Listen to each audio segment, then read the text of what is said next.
Well, I just wanted to, take an opportunity to speak to our local news media, and I appreciate our board president, Ms. Grijalva, being present, and Ms. Foster, our board clerk, also being present, as well as members of the leadership team. This has been a real stressful time. I won't take anything away from that. Our teachers have been working hard since former state superintendent John Huppenthal found the district out of compliance. So, you know, it's been a lot of work on the part of our teachers. It's been a lot of work on the part of our curriculum department and leadership. And I'd like to thank all of the people that took the extra time to go above and beyond and work through and build a standard lesson plan, put the information down on the lesson plan, to all of the team that gathered all the information that the State Department of Education requested, pulled it together, made sure that it was quality, sent it in. For all of our principals that took time when the state came in and did announced and unannounced visits to make our visitors from Phoenix feel very welcome and provide unfettered access to everything that we were doing. And so as a result of a high level of collaboration, I had an opportunity to talk today with the state superintendent prior to her release of their press release on this matter. And so what we felt was a very trying and difficult issue. The state superintendent saw that we're working hard to address it, and so in her release and in our conversation, she found that we were not violating state law.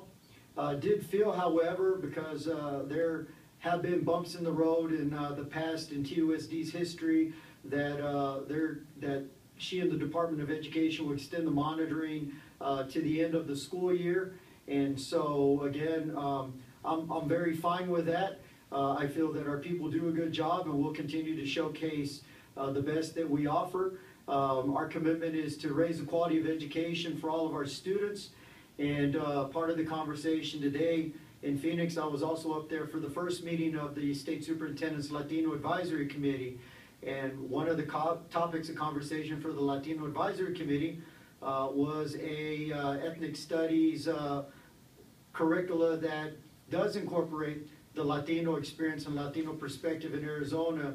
And there was a table full of superintendents, retired superintendents, business people, and others from the Latino community who are very dedicated to seeing our children succeed and having a inclusive version and view of history and literature told. So again, you know, I'll be more than happy to take any questions, but I think the staff deserves the most praise for all of their hard work, and the teaching staff especially, and so to them we're very grateful.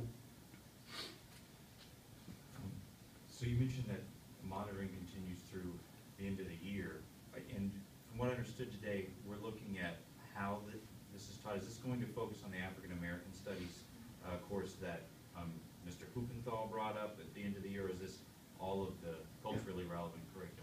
What we've, you know, what's been the model up to this point, any class that's a class taught from a Mexican American or an African American point of view are the ones that'll be reviewed, and all the lessons designed and delivered in those classes will be the ones that are under review. And you mentioned that up in Phoenix, you mentioned that what works will stay, what doesn't will be removed, but are we looking still at materials, or is this all about how the materials are being used? We're looking actually at three things. The first thing we're looking at is the district curriculum, which is aligned to the state standards. That's the first thing we're looking at, because we will need refinement there, because this is the first year we've rolled it out. The second thing that we'll look at will be the instructional materials that we've used this year, the standard text, as well as any supplemental materials or occasionally used materials that were brought in, and we'll take a look at their effectiveness in the instructional delivery. The final thing that we'll take a look at will be the student outcomes. We want to see how well the students do.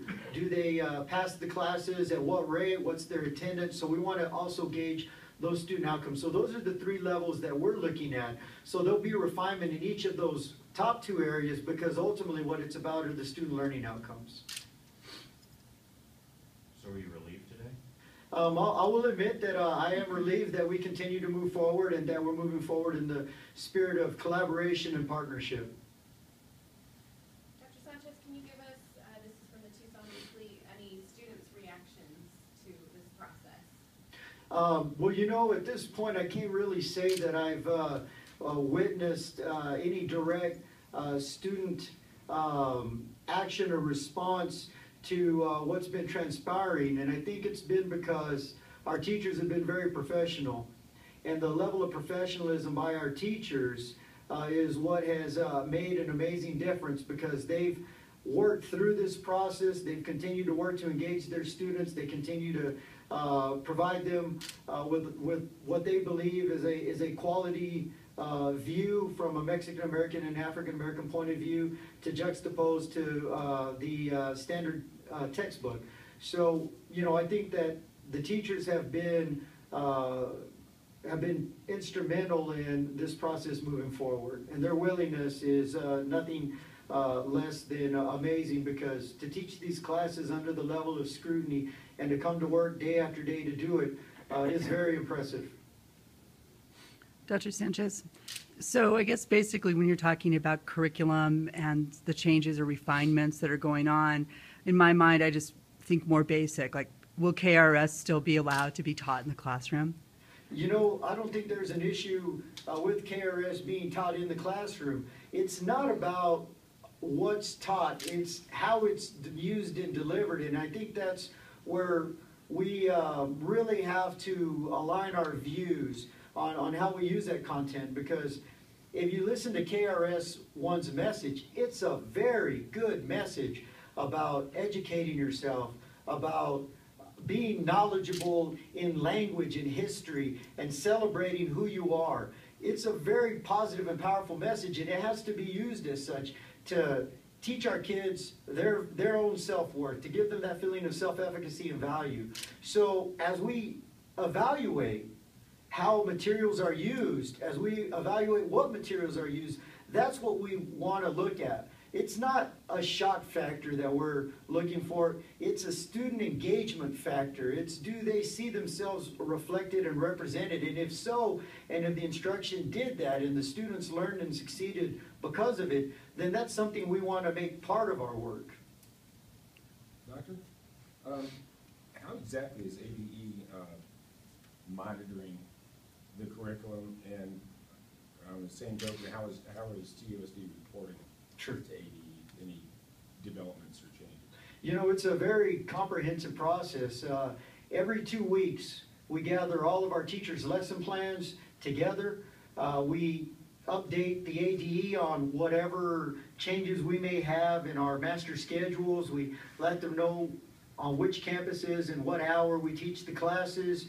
So the ADE has a copy of our district-wide curriculum, which is of course on our website. They then get copies of the teacher lesson plans and some of the instructional materials and anything else that they request. And what we do is we bring it all together. Our legal department scans it all. They number it, and we send it in a file to them, and then they have access to the file, and we do that every 2 weeks. So it is a time-intensive process, but again, it's to show that we're willing to provide whatever information it is that they're asking. And what is the district doing to ensure that teachers don't stray from that curriculum? Well, again, you know, I have great confidence in our staff that we have in the classes today, and our principals, as well as our curriculum department, myself. We've gone to campuses, we've walked into the classroom, we've visited, and our principals have been going through to see what's occurring in the classes, to gauge the quality of it. And it's something that all of our team has really put an emphasis on, is to be very present and very aware of what's going on, as well as the administrative designee on each campus to take a look at the lesson plans as they are submitted on a weekly basis. And if there are any things in there that are of concern, to be able to address those immediately, as opposed to waiting for something to become an issue. So those are the kinds of steps that we've taken to work with our teachers so that we're all on the literal same page. Have any teachers been disciplined or reassigned for not following the plan? Or? You know, on all of the personnel matters, those are things that for purposes of people's own privacy and privacy rights, we don't get into. So Dr. Sanchez, for somebody who's at home who doesn't kind of understand these classes, why is this important to TUSD students to be college and career ready? You know, there are two reasons that these courses are important. The first, of course, really focuses on, it's in our Unitary Status Plan desegregation court order that we offer these classes from a Mexican American and a Latino point of view. But on top of that, and I think what supersedes that, it's important for students to see themselves reflected in literature and history. And if they see themselves reflected in literature and history, they're more apt to take charge of their own learning and their own educations in a very powerful way. So this monitoring you mentioned every 2 weeks, the lesson plans, that continues through the end of this school year, and then do we not have to worry about that again? You know, it continues to the end of this school year, and I'm sure that in my conversation with the state superintendent, she will evaluate where we stand at that point in time, and you know, we'll see what the course of action is at that point. But again, we're just very happy today for the partnership and collaboration, and I have a very firm feeling and insight that the state superintendent is supportive of our students in Tucson and understands the complexity of the issue and has been very willing to listen and is an advocate for students. Are there any more deadlines that you have to meet? In terms of, we'll receive information in terms of what we need to continue to submit, and so I anticipate that it'll continue to be every 2 weeks we submit lesson plans and so on and so forth. But in terms of a hard deadline that by this date you have to do this or you lose this, I haven't seen any indication of that yet. It doesn't mean that that's not forthcoming, but in the documents I was reviewing today, I didn't see that. I have a question from Ms. Foster and Ms. Grijalva. How is this entire scenario different for you than years ago when we went through all of this? Can you address that? I think it was very different because we have a different person that we're responding to. And so at the beginning, when the law was passed, there was a lot of confusion, a lot of frustration, because at that time, I still didn't feel that we were in violation of the law. So I think the fact that we have a superintendent that is willing to communicate with the district, talk to the district about what concerns they have, and give us an opportunity, an unbiased opportunity to present information, I think that's something that's incredibly different. That and the fact that the classes are not the same. They're not. The Mexican American Studies and the culturally relevant courses are different, and so that's represented in our. We're working through the law, and we also have some responsibilities through the court order that Dr. Sanchez mentioned. What does this do for your budget planning? Well, losing $15 million would be catastrophic. Any funding loss is catastrophic, and so as I walked in, I got a big smile from our CFO, and it does put her at ease that we're not going to have to look for $15 million to cut. So that's definitely good news, and we're hoping that Senate Bill 1371 will follow the same line that this circumstance has, and so we stay resolute and we continue to work and serving our students. Thank you.